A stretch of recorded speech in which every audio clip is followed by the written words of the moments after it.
Brasil, elas não têm como se manifestar, né? Eu realmente não sei o que é o Brasil nesse sentido. O que eu acho legal, e já está se manifestando aqui agora, não o autor, dramaturgo, nem o ator, agora já é o sociólogo, porque você vai pegando, né, várias abordagens, e você se define hoje como um cara de extrema esquerda. Muita gente se arrepia. Extrema esquerda, então o que é?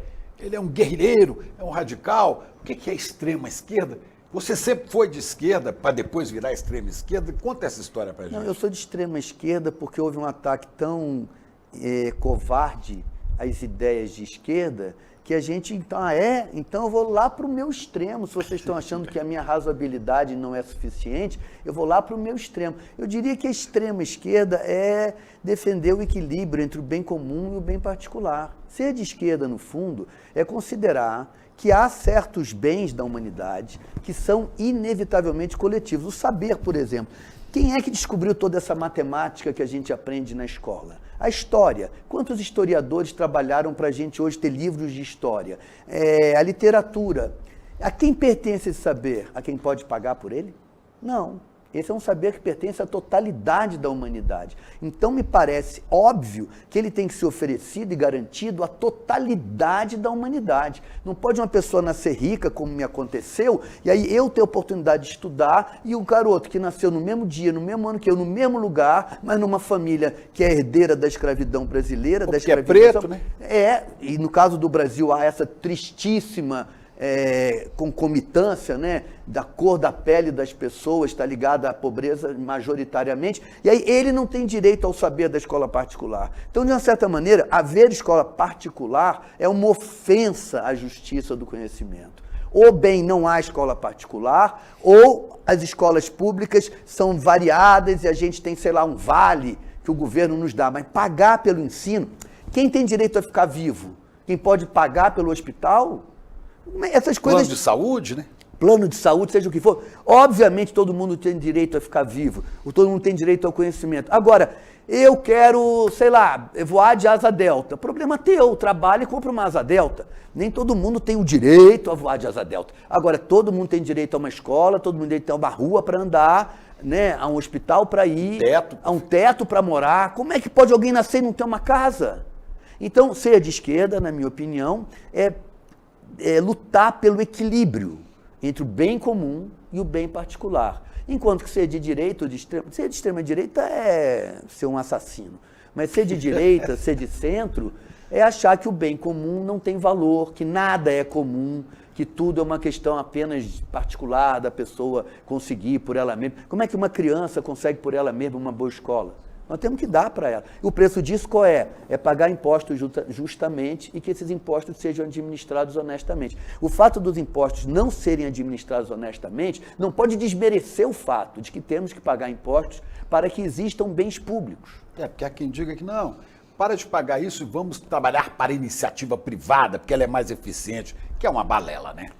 A iniciativa privada é mais eficiente para os interesses dela mesma, né? Eu nunca vi nenhum grupo de médicos construir um hospital para atender a população pelo custo do tratamento. Não, eles constroem hospitais para terem lucro. O SUS não é para ter lucro. O SUS é para atender a necessidade da pessoa. Então, a iniciativa privada é mais eficiente no interesse dela, não no interesse coletivo. E quando ela está em risco, pede socorro ao Estado, né? Agora, que o Estado fracassa também é verdade. Esse é o drama, na minha opinião. Eu falo isso, o que desmoraliza os pensamentos de esquerda é a corrupção feita em nome de ideologias de esquerda, que também temos que admitir, não é pouca. O que estamos vivendo na Nicarágua, por exemplo, eu sou da juventude, na minha juventude, aquela revolução sandinista era uma coisa que a gente comemorou como uma libertação imensa. Que grande susto ver aquilo se transformar num regime extremamente autoritário hoje em dia, pelo menos pelo que me chega, pelo que eu consigo saber.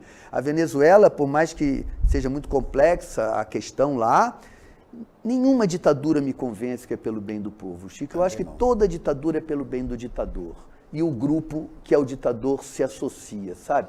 Então, as ideologias de esquerda ficam muito maculadas, muito difíceis de serem defendidas diante de certos fatos que realmente são verdadeiros. Quer dizer, há muita criminalidade feita em nome do bem do povo. Mas pela direita, mais ainda.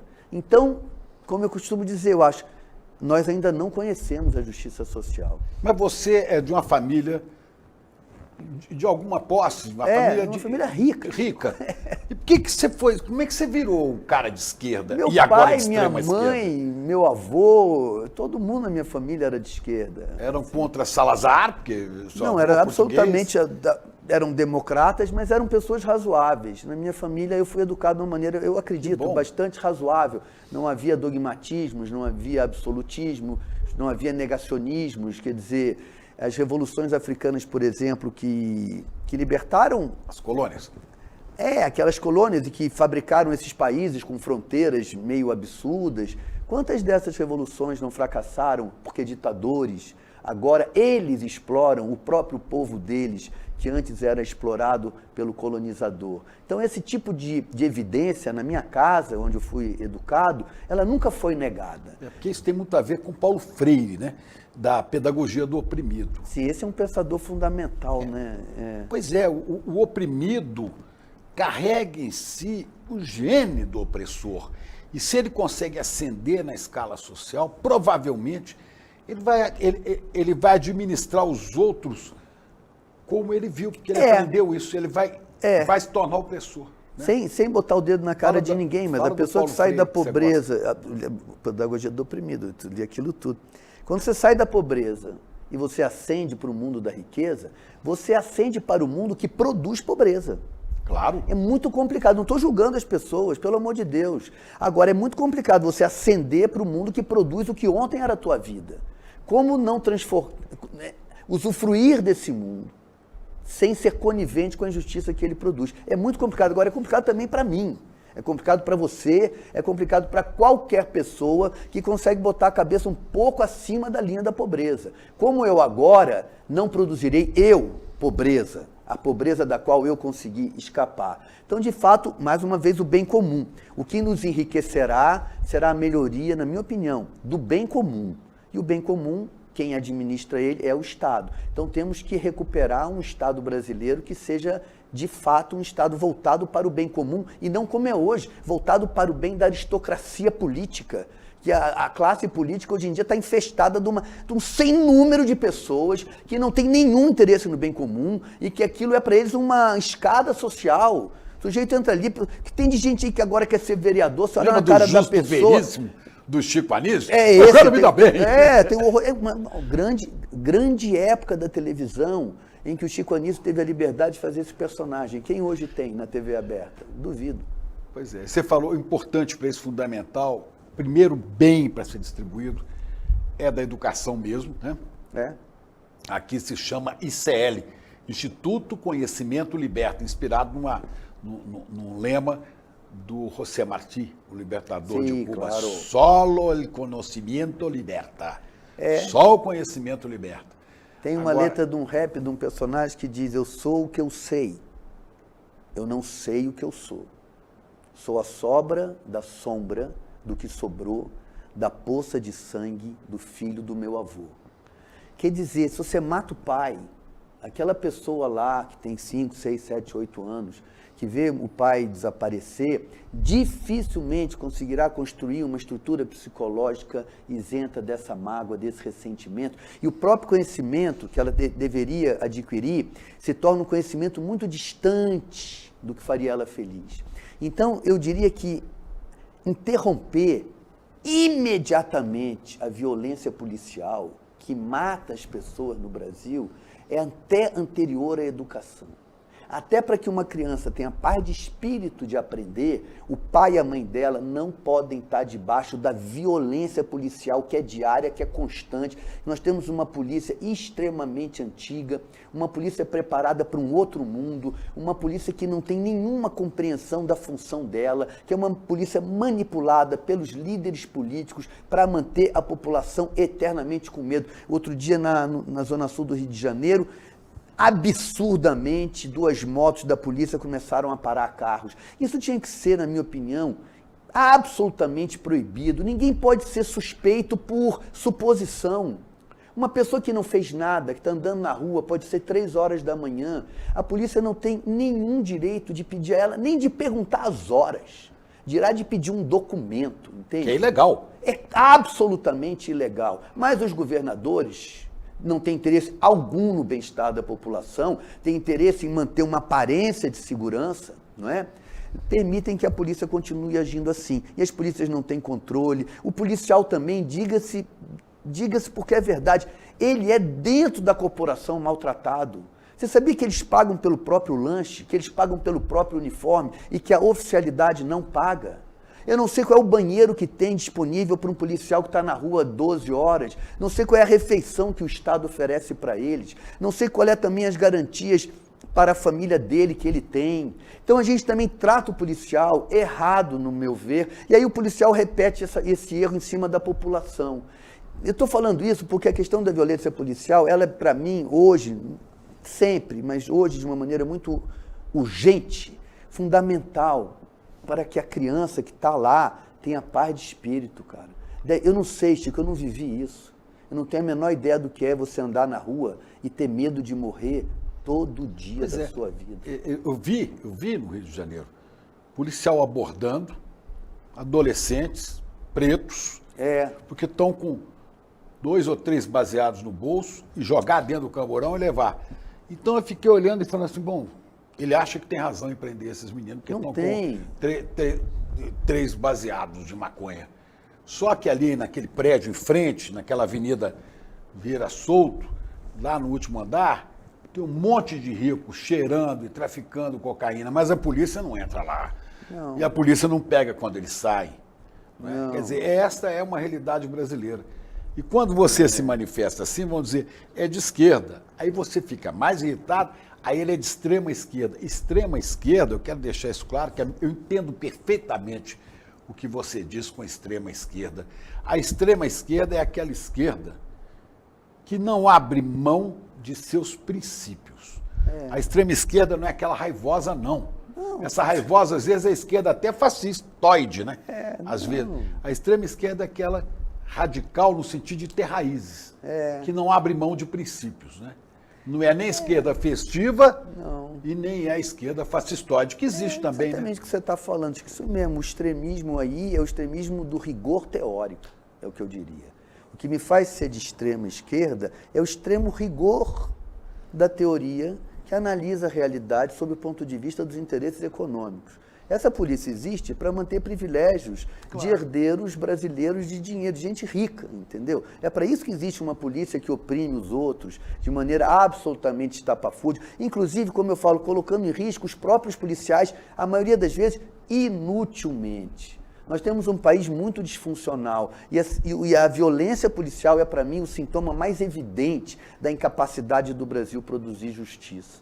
Eu não tenho os números, mas eu vi há poucos dias um estudo sobre a questão da violência policial em São Paulo e da violência que a polícia de São Paulo está sofrendo sob o governo do Tarcísio, né? Esse o governador fascistoide. A polícia de São Paulo teve um aumento enorme no número de suicídios e de problemas psiquiátricos. Quer dizer, o próprio policial, né, não consegue conviver, né, com a situação em que... É porque é um absurdo existencial. O policial, no seu íntimo, sabe que ele não está defendendo interesses da comunidade até de onde ele veio. Ele está se transformando um agressor da sua própria biografia. Deve ser muito desestabilizador. A Polícia Rodoviária Federal, no tempo do Messias Bolsonaro, matou um homem dentro com aquele negócio de... Aquilo foi treinado pela Polícia Rodoviária Federal. Quer dizer, que polícia... Uma câmara de gás? Uma câmara de gás, é um negócio assim... Uma polícia que fez isso, na minha opinião, tinha que ser totalmente repensada. Não pode isso acontecer, vai haver um inquérito, não sei o que lá. Não! Isso não é um acidente de percurso, isso é um método de comportamento. Então tem que repensar. Agora, não vejo essa pauta presente, não vejo esses candidatos aí à prefeitura ou a governador, quando for, ou a presidente da República, uma preocupação. O que está segurando o Brasil é haver uma Polícia Federal, ou uma parte dela, de melhor qualidade. Porque na hora que a gente está conseguindo impor a lei, está sendo através de agentes da Polícia Federal. Uma parte dela, não tem como saber a totalidade da Polícia Federal, mas uma parte dela, me parece, funciona melhor. Agora, as outras... E eu faço questão de tirar a culpa do soldado mesmo, porque eu acho que é um problema estrutural. Se você condena apenas o soldado que se comete, absolve a estrutura. se absolve a estrutura. Parece que aquele soldado não é aquele soldado. Ele não está fazendo o que não é para ele fazer, ele está fazendo o que ele acha que esperam que ele faça para ele subir na hierarquia. Então é importante realmente repensar a polícia. Há quem tente, mas a classe política blinda. Por quê? O que uma classe política quer se não uma polícia poderosa? É para defender seus interesses. Para defender a eles mesmos, né?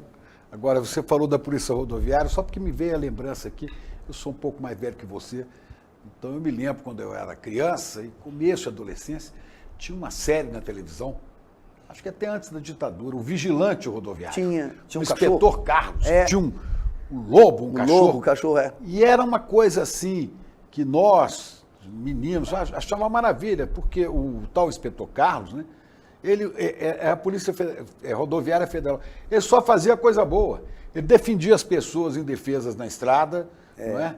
Ele cuidava de quem se feria. Então, uma coisa assim, um tanto romântica e tal. E hoje você vê a Polícia Rodoviária Federal entrando em comunidade no Rio de Janeiro, no governo do Jair, matando gente pelas costas, transformando... Chico, não há nada que traga para nós mais gosto, mais bem-estar, do que esbarrar num policial que trata você da maneira que você tem que ser tratado, com dignidade e respeito. Porque o policial é um momento em que um cidadão tem, dentro da sua absoluta individual responsabilidade, uma decisão entre a civilidade e a incivilidade. Se ele se comporta mal, com o poder que ele tem, com a arma que ele tem na cintura, com o direito que ele tem de botar uma algema na sua mão e prender você, ele estupra a civilidade. Como é que a gente pega um homem desse para uma função tão capital e dá para ele 6 meses de curso? Ele tinha que fazer 4 anos de universidade.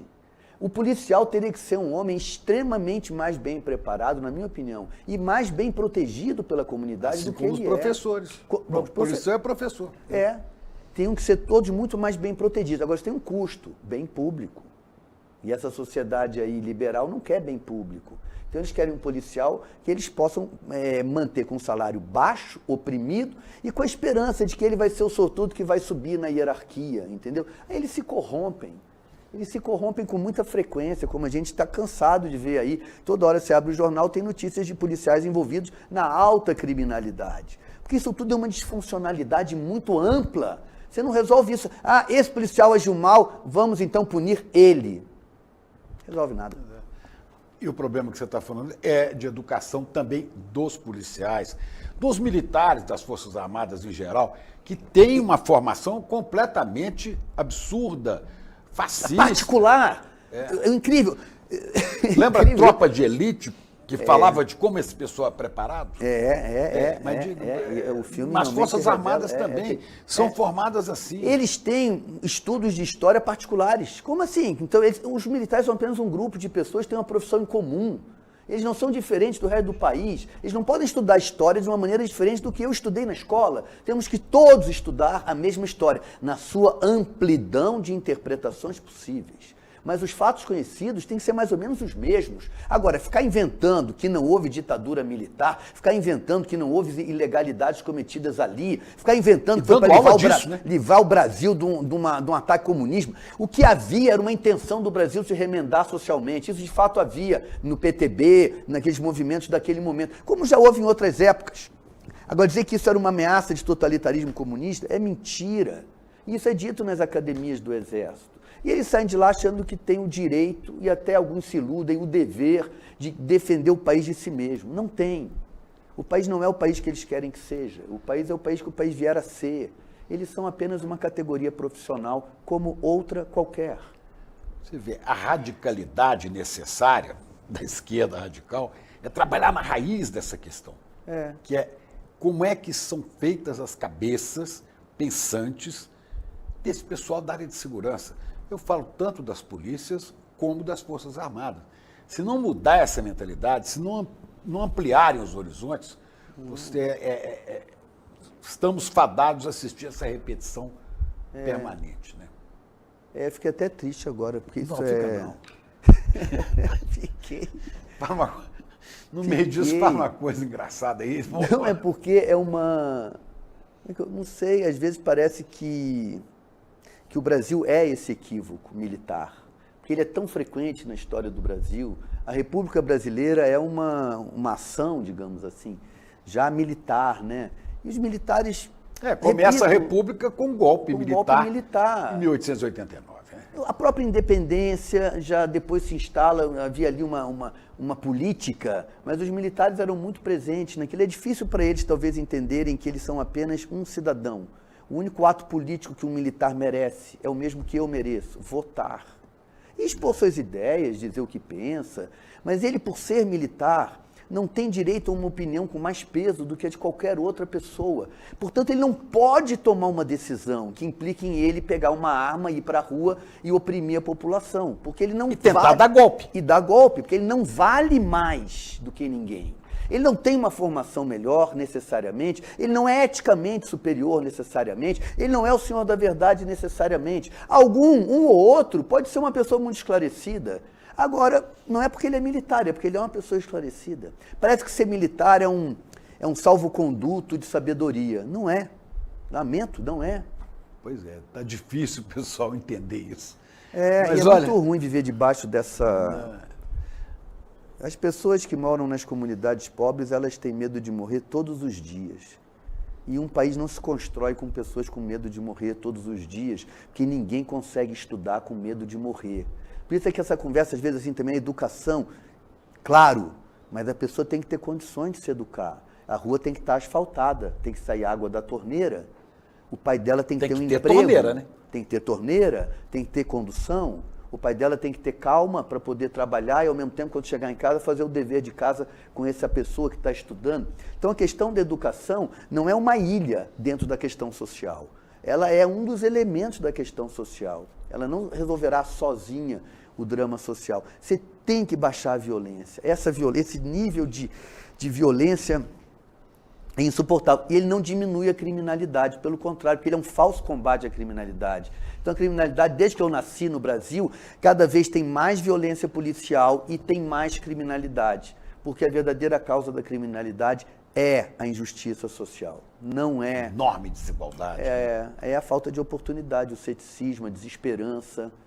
Você está falando, Pedro, desde que você nasceu, você tem pelo menos ou mais de 40 anos de vivência como ator, e como comunicador. Porque você, o artista ele é um comunicador. E você já viu passar à sua frente vários momentos da história nacional. Você acha que o Brasil tem evoluído? A gente Nisto tem regredido? Não. Essa questão da violência policial é muito interessante, porque ela passa meio assim, ninguém toca nesse assunto. Já houve governo do Fernando Henrique, houve governos do PT. O Brasil tem essa estrutura complicada, né? O Estado tem a Polícia Federal, o Estado que eu digo a nação, o Brasil, como é que chama isso? O Estado brasileiro. E os estados têm as polícias militares, aí os prefeitos têm suas policiazinhas. Que não tinha, né? Não tinha. Então parece que o governo federal não tem como agir sobre as polícias locais.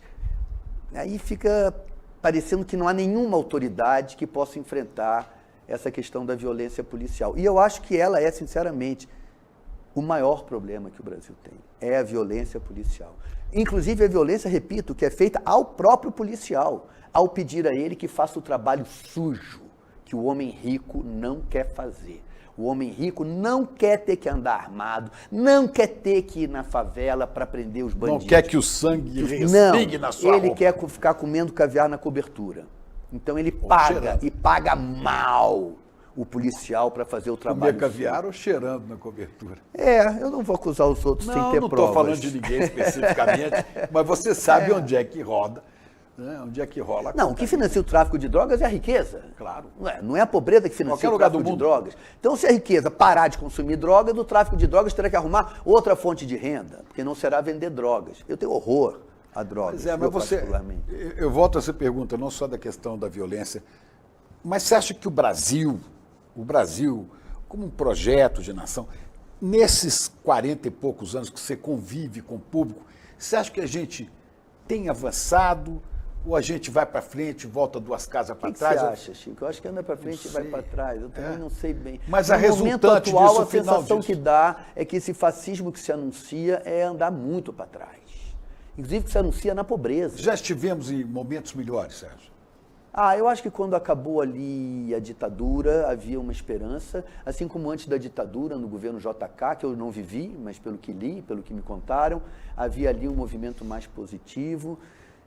Mas tem uma impressão de que... Mozart, era um momento que vivia, desculpe interromper, mas o Brasil vivia num momento JK, nem logo depois dele, uma explosão de coisa boa, de arquitetura de Niemeyer, do cinema de Glauber Rocha, que veio um pouco depois, né? Da Bossa Nova, tudo de isso, Tom e Vinícius. Quer dizer, era um país, né, que se modernizava e que era feliz, né? O JK era o sorriso. Depois, né? o governo Fernando Henrique, independentemente... Seu primo? Meu primo, você gostar ou não, também foi um momento de... O equilíbrio da moeda, aquilo foi uma conquista para a autoestima brasileira muito boa. Ali também houve uma recuperação democrática, porque com todas as circunstâncias que podemos, como é que eu vou dizer, discordar das atuações do governo Fernando Henrique, houve um respeito à democracia bastante maior do que o normal. Ele passou o governo para o Lula tranquilamente, e o Lula então governou 2 vezes e passou se respeitavam, Dilma, né? Todo mundo se respeitava, tudo ok. Aí, quando a Dilma fez a lei da empregada doméstica, que ela sancionou aquela lei, que realmente mexe na estrutura doméstica brasileira, aí os ricos brasileiros... E outra coisa, Comissão da Verdade. São duas coisas. Hein? A Comissão da Verdade... Uma mexe com a estrutura militar, a outra mexe com a estrutura do senhor feudal. O impeachment da Dilma foi tocado por um homem que depois foi preso, aquele Cunha. Esse homem foi eleito por aqueles deputados. Foi preso, está inelegível e tem tremenda influência hoje na Câmara dos Deputados. Falando. Eu conheço muito bem. Pois é. Esse homem, isso é que é importante para mim, foi eleito. Você hoje fala Arthur Lira, ok, está lá Arthur Lira, com todas as suspeitas que pesam sobre ele, porque foi eleito. E nós só nos preocupamos com os chefes dos executivos. Agora, de novo, aqui, prefeituras, só ouvimos falar de chefe de executivo. Os vereadores, a gente não presta atenção. A própria propaganda eleitoral reserva para os vereadores um derrégime ao coado de tempo e a grande estrela é o candidato ao executivo. Eu acho que isso enfraquece a democracia. O parlamento é a âncora verdadeira da democracia. Se o parlamento é desonesto, mesmo uma pessoa honesta no executivo fica refém dele. A gente está cansado de ver isso acontecer. E cada vez vai ficando mais complicado, porque à medida em que essa extrema-direita ocupa mais espaço no parlamento, ela começa a cercear as ações do executivo legislam. E do judiciário. Eles legislam, é assim, aquele livro que está famoso aí, que eu li, que é muito bom, Como as Democracias Morrem. Eles passam a legislar contra a democracia, lá de dentro, com legitimidade. O cara está lá porque foi eleito. Primeiro que, na minha opinião, não deveriam ser 530, deveriam ser 50. Isso já é um abuso. Ninguém precisa de um parlamento com esse número de pessoas. Basta ser 60, 70, eu sei lá, tem que estudar para ver o número certo. Mas esse número absurdo de parlamentares é uma entrada, um convite para pessoas que são alpinistas sociais. É isso que a gente está vivendo. O Lula está se equilibrando aí.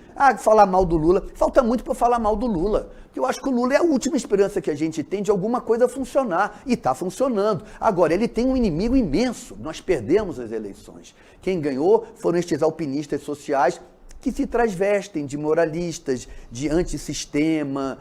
Antissistema? Como é que Jair Messias podia se dizer antissistema, um sujeito que foi deputado, deputado inútil a vida inteira? Agora, como é que milhões de pessoas acreditam que ele era antissistema diante dessa evidência biográfica de que ele era o sistema? Fala com o Pablo Marçal para pegar aquela carteira de trabalho e levar para o Bolsonaro e para os filhos dele, porque nenhum deles nunca trabalhou. Não.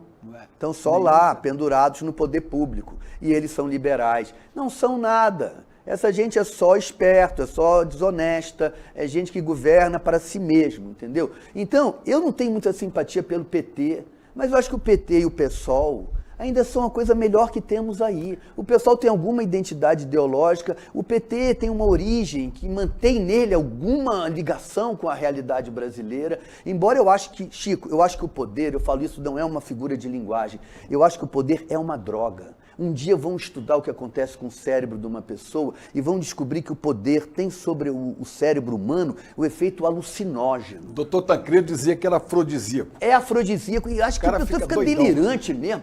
Aquele negócio de ter batedor para onde você vai, você nunca mais entra numa farmácia, nunca mais compra um pão. Outro dia até vi o Ciro Gomes falando isso. E era interessante ele falar isso.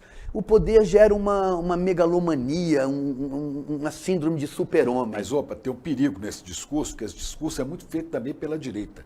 É. A política não presta. O poder é assim, ninguém merece confiança. E aí você abre o caminho para os a política ditadores de presta, plantão. o poder é perigoso. Temos que falar de que o poder é perigoso. A vida é perigosa. Mas é perigosa. Você falou é verdade, porque a extrema-direita se apropria. A melhor mentira é aquela que tem um pedaço de verdade. Claro, sempre. Então, eles se apropriam de um pedacinho de verdade para construir a grande mentira de que eles são oposição a esta política. Quando eles estão aqui apenas para chegar ao poder. Essa é a verdade. Tanto que o outro filho ali do Jair já está para ser vereador lá em Balneário Camboriú. Já está fazendo estágio. É uma loucura tudo isso, já está lá fazendo estágio. E milhões, essa é a minha perplexidade, milhões não têm capacidade de perceber em si mesmo o desejo que tem de viver nesse caos. Porque quem elege esse governador atual de São Paulo, quem elege o governador do Rio de Janeiro era o vice do outro, que saiu do governo corrido por corrupção. Que era um juiz, né? Que era um juiz. Como que esse sujeito se reelege? Se ele era vice do outro. O Rio de Janeiro teve, acho que 5 governadores condenados por corrupção. Os 5 a últimos. população do Rio de Só Janeiro... escapa o último aí. Ela elegeu estas 5 pessoas. Eles não chegaram lá sem serem eleitos. E elegeu o Jair. E elegeu o Jair. Nós temos que E nos o Flávio, perguntar, veio do todos Rio. eles, nós temos que nos perguntar o que se passa, que o povo brasileiro morbidamente deseja o seu próprio sofrimento. Existe um sadismo aí, existe uma... Eu acho que é um problema da filosofia do monoteísmo, entendeu? Que leva... Opa! Chegou no outro campo que eu queria mexer, né? Do monoteísmo. Deus está sempre, Deus, pátria, família. E este Deus... Vai com Deus. Este Deus que se advoga ser o único. A humanidade viveu milhões de anos com diversas manifestações politeístas. Até que o monoteísmo abramânico, que começa lá com Abraão, dizendo que ouviu Deus falar com ele, que ele tinha que migrar para uma terra que seria dele, inicia as grandes religiões monoteístas, né? E eu acho que o monoteísmo é inevitavelmente autoritário. Tem uma passagem no Evangelho que Jesus diz que a vida eterna é acreditar que o Pai dele é o único Deus. Ou seja, a própria ideia da vida eterna é acreditar que Deus é um e único, e aquele, e não nenhum outro. Aí, dentro dos monoteísmos, uma intolerância íncuba contra a diversidade de outras religiões. Claro, nem todo cristão é um radical cristão. Consegue ser cristão na sua intimidade e admitir que pessoas outras terão outras percepções da espiritualidade. Mas como estrutura filosófica, os monoteísmos produzem um autoritarismo da figura masculina paterna. E ele se reproduz, na minha opinião, na esperança na política. Figuras como Getúlio, como Fidel Castro, como os pais fundadores dos Estados Unidos, como De Gaulle, como Winston Churchill, como Lenin, são todas figuras paternas idealizadas de pessoas perfeitas. Até o próprio Lula, de pessoas perfeitas. Ou, para levar para o outro extremo, do austríaco que subiu ao poder em 1933 na Alemanha, o Adolf Hitler, e o Mussolini na Itália. Todos salvadores, todos pessoas divinizadas, tudo um discurso autoelogioso, tudo um projeto de redenção. Ou seja, a política, o Estado ficou laico, mas a política continua espiritualizada. Eu acho que a gente precisa de uma política científica, de uma política laica. E a religião é uma questão de foro íntimo. Eu nada tenho contra nenhuma religião. Inclusive, acho o próprio cristianismo uma religião de extrema beleza. Adoro de uma ler. Ética fantástica. Eu adoro ler sobre o cristianismo. Acho, inclusive, a pessoa de Jesus Cristo, naquilo que podemos saber do que ele de fato foi, uma figura provavelmente extremamente interessante e certamente um homem com a melhor das intenções. Embora esse sentimento autoritário estivesse, na minha opinião, dentro dele. E não é à toa que, em nome do cristianismo, construíram-se as mais terríveis ditaduras. Frei Beto aqui com a gente, disse, né? Eu sou seguidor de um preso político torturado e assassinado por uma ditadura do Império Romano. Que ele falou, Jesus veio pregar não mensagens edificantes, ele veio pregar uma revolução, um novo modelo civilizatório que agredia o imperador romano. Então, esse cara é um perigo. Tem que prender. E a própria aristocracia religiosa judaica. Sim. Né? Foram os primeiros a querer condenar ele. Mas aqui eu faço se você me permite, uma ponderação. Eu sou um ardoroso leitor da teologia da libertação. Acho um pensamento extraordinário. No entanto, hoje, mudei um pouco de perspectiva. De fato, acho que trazer a religiosidade para o debate político é um desserviço à política. Eu acho que nós temos que fazer política com a única coisa que é comum a todos os seres humanos, que é a capacidade de raciocinar, a razão. Porque a fé, cada um tem uma, cada um vai ter um chamado. Eu penso que a compreensão do cristianismo, da teologia da libertação, é muito mais próxima do verdadeiro Jesus Cristo do que outras. Eu, Pedro. Mas ainda assim, não quero me valer nem da teologia da libertação para falar de política. Quero falar de política cientificamente. Como é que a ciência, o pensamento racional, a razão, e a razão inclui a psicologia. Ou seja, não é uma razão que busca certezas inequívocas, uma razão que tem dentro dela as hesitações inevitáveis da subjetividade. Mas isso é o que temos em comum, para a gente discutir os assuntos com maior objetividade. Senão a gente cai nessa esparrela que está aí. E vai ficando muito difícil, Pedro, porque hoje o que você tem são as redes digitais, ou redes antissociais, como você gosta de falar. Eu falo assim, né? Quer dizer, isso aí avacalha qualquer proposta de análise mais profunda, né? Nós não teríamos como ter essa conversa que estamos tendo aqui, em que você melhora o que eu digo, eu melhoro o que você diz, a gente procura junto uma palavra que seja o acordo. Isso é uma coisa sutil, sabe, Chico? Isso é um diálogo Isso é um diálogo de duas pessoas que estão aqui, se pegam, entendeu? Que se tocam, que se veem na cara. E que se amam, né? Que estão aqui que afetivamente, que podem concordar, discordar, se aproximar, se distanciar. Mas na rede social, apenas escrevendo, respondendo coisas sem esse calor do contato físico, eu acho impossível aquilo lá produzir um entendimento sofisticado. Aquilo é uma máquina de explosão de opiniões individuais. Não é uma máquina de conversa. Falando de Twitter, de Elon Musk ou de Pablo Marçal, né? Professor Castro Rocha, da Universidade do Rio de Janeiro, que é nosso colaborador aqui no ICL, né? Fala assim, são os 3 L's. O cara entra nas redes digitais, né, para ter lucro, ele lacra e ele lucra.